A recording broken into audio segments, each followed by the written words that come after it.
Bonjour, aujourd'hui avait lieu l'AGA annuel du CPRSM. Il y a des changements qui s'amènent là, au CPRSM. Il y a des défis aussi. Voulez-vous nous en parler un petit peu?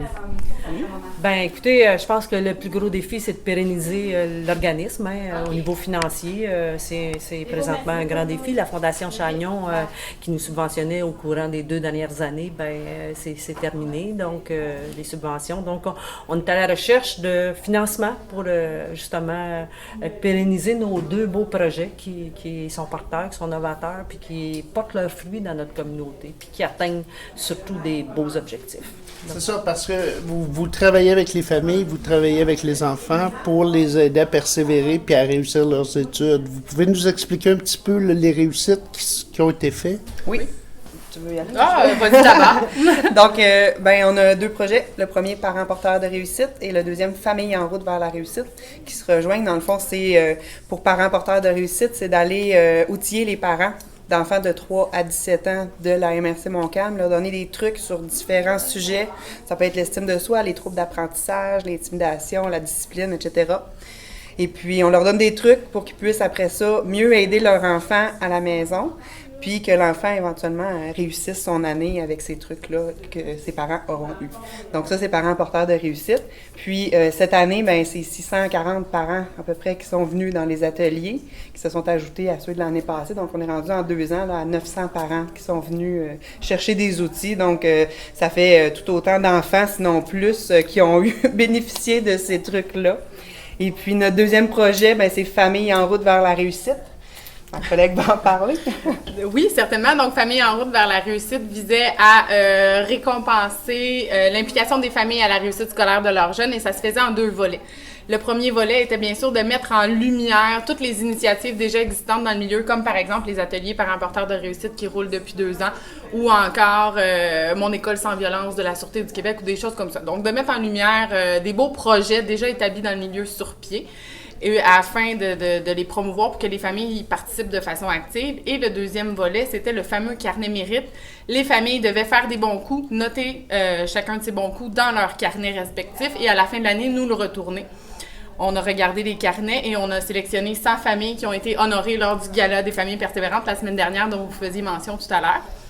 Donc, une belle réussite. En tout, c'est 356 familles qui se sont inscrites, donc 615 jeunes qui ont participé de façon active au projet. Et comme je le mentionnais, là, c'est 100 familles, en fait, qui ont été honorées au gala, donc 419 personnes plus précisément, là, et 12 grands prix ont été remis lors de cet événement-là, qui fut vraiment un succès. Oui, les prix étaient d'une valeur assez importante aussi. Oui, certainement. En tout, si on cumule tous les prix qui ont été donnés au courant de l'année, puisqu'il y avait des tirages ponctuels aussi, c'est plus de 7 000 $ en prix qui ont été donnés aux familles montcalmoises là, cette année 2014-2015. Puis c'est beaucoup grâce aux commanditaires là, qui vous ont fourni, que ce soit des forfaits voyage, des forfaits Je pense que amusement. les caisses des Jardins de Montcalm ont été des partenaires importants, et d'ailleurs ont donné 2 beaux prix, des ordinateurs portables là, à 2 familles. Oui.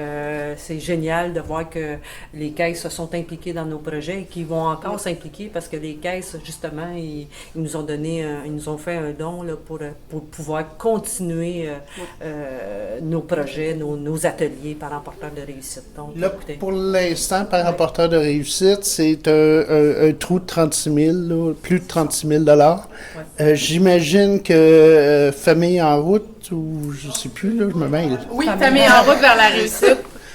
Jusqu'à Il maintenant. doit y avoir un trou là aussi. Oui, un gros trou. Non, mais en fait, c'est tout simplement, comme dans tous les cas, là, le financement n'a pas été reconduit. Donc, malheureusement. ça marque la fin, le 30 juin, Exact. Ça marque la fin de ce projet-là. Pour Famille en route vers la réussite, malheureusement. Comme un peu partout, des coupures Oui. dans tous les milieux, on a décidé de prioriser pour le financement Parents porteurs de réussite. Étant donné que ça fait 2 ans qu'on est en place, on était capable de montrer des résultats concrets. Famille en route, quand on a commencé les demandes de financement, ça commençait, donc on n'avait pas de résultats encore. Donc, il a fallu prioriser. On est allé avec Parents porteurs de réussite. C'est sûr que si éventuellement certainement, on est capable de ramener Famille en route. Ou du moins le gala. Parce que le gala a été vraiment bien reçu, une belle réussite. Oui. Puis je pense vraiment que juste de mettre l'accent peut-être sur le gala à la fin de l'année, quitte à joindre les deux projets ensemble, ça pourrait être bénéfique effectivement. Mais le projet Famille en route vers la réussite jusqu'à maintenant serait un pilote et... Mais je pense qu'on a 2 personnes qui se sont impliquées activement dans ces projets-là, qui les ont portés. Et puis, je pense qu'avec Karine, qui est allée chercher beaucoup de commanditaires, beaucoup de partenaires à l'extérieur de notre région, bien, je pense qu'on veut la garder comme personne ressource. Puis, si le gala, on peut le mettre en place pour l'an prochain, revenir peut-être pas sur la même formule, mais sur une formule aussi qui était gagnante cette année. Mais je pense que les membres du conseil d'administration vont tout faire pour pouvoir le pérenniser aussi, en tout cas une certaine partie. Puis, écoutez, la première des choses, il va falloir pérenniser notre premier projet. Notre trou de 36 000 $, il est là. Donc après ça, ben, avec Karine, qui est nouvelle membre du CA, ben, on va se servir de son expertise et de ses talents également. France, t'as finalement plié. Tu seras présidente du CPRSM pour une année de plus. Pas nécessairement présidente. Je pense qu'il est temps, à un moment donné, moi je suis là depuis le début au CPRSM, ça fait nombre d'années, quand on a commencé en 2003-2004, je crois, là, le premier projet de tout, j'étais déjà là. Fait que je pense qu'il y a des gens, d'autres personnes qui s'impliquent puis qui portent ce dossier-là du CPRSM, mais je pense que ça va être là mon rôle pour la prochaine année, là, de dire, passer le flambeau à d'autres personnes. Faire la transition. Oui, faire la transition. Puis je suis rendue là. Puis je veux que ça continue. C'est certain que c'est un bébé.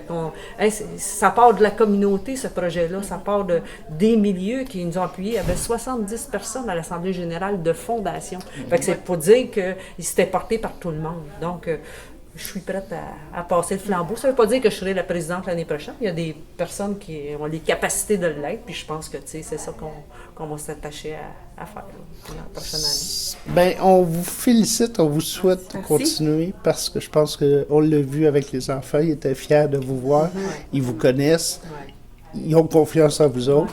Fait que là, je sais pas le beau travail. Bien, je veux remercier, moi aussi, les écoles qui nous ouvrent leurs portes puis qu'ils savent aussi que c'est gagnant-gagnant. Parce que, tu sais, quand on atteint leurs parents puis qu'on informe leurs parents, bien, eux autres aussi, ils en retirent des bénéfices. Fait que je pense que, tu sais, les directions d'école, les enseignants qui font partie de la réussite du CPRSM, parce que sans eux, puis nos partenaires, ceux qui ont donné les ateliers, ces gens-là, ils le font à même leurs ressources financières propres. Si on les avait pas, on ne serait pas là non plus. Fait que c'est un travail de la communauté puis des partenaires, ce projet-là. Donc. Fait qu'on va voir la suite pour nos élèves, c'est notre avenir.